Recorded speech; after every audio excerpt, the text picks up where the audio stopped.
All right, the next thing we're going to do now is we're going to put some paint into this. We've done the selection, now we're going to paint it. Now, before we do that, we want to create a new layer. It's always good to just have an extra layer there. You can always merge layers. It's not going to be a big problem. So we're going to click on New Layer right here. Make sure the layer is transparent. And we're going to call this layer Color. You can see I've already got it written there, Color. And so there's going to be a couple of layers, so you want to know which is which. So you click OK. And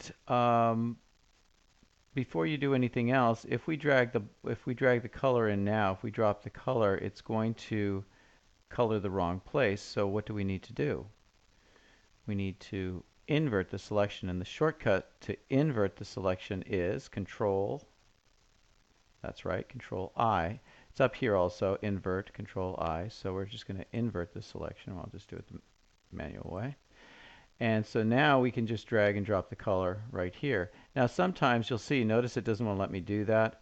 So just go the hard way. The bucket tool, click on the bucket tool, and then click on the guy. Okay, so now he's done. We're going to invert again.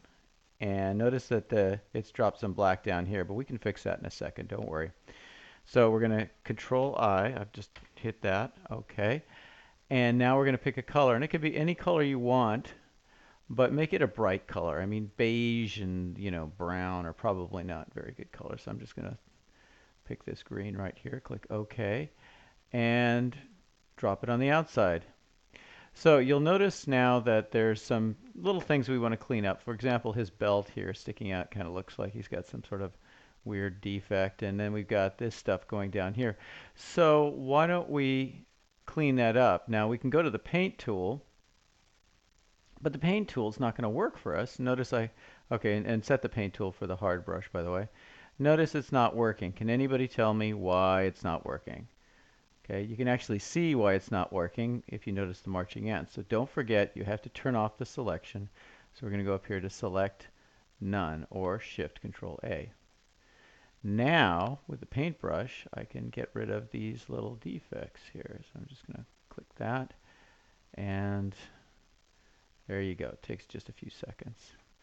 So we are all set to proceed to the next level. Now you can see that this guy is rather pixelated, but I'm not too concerned about that. So don't worry too much about that.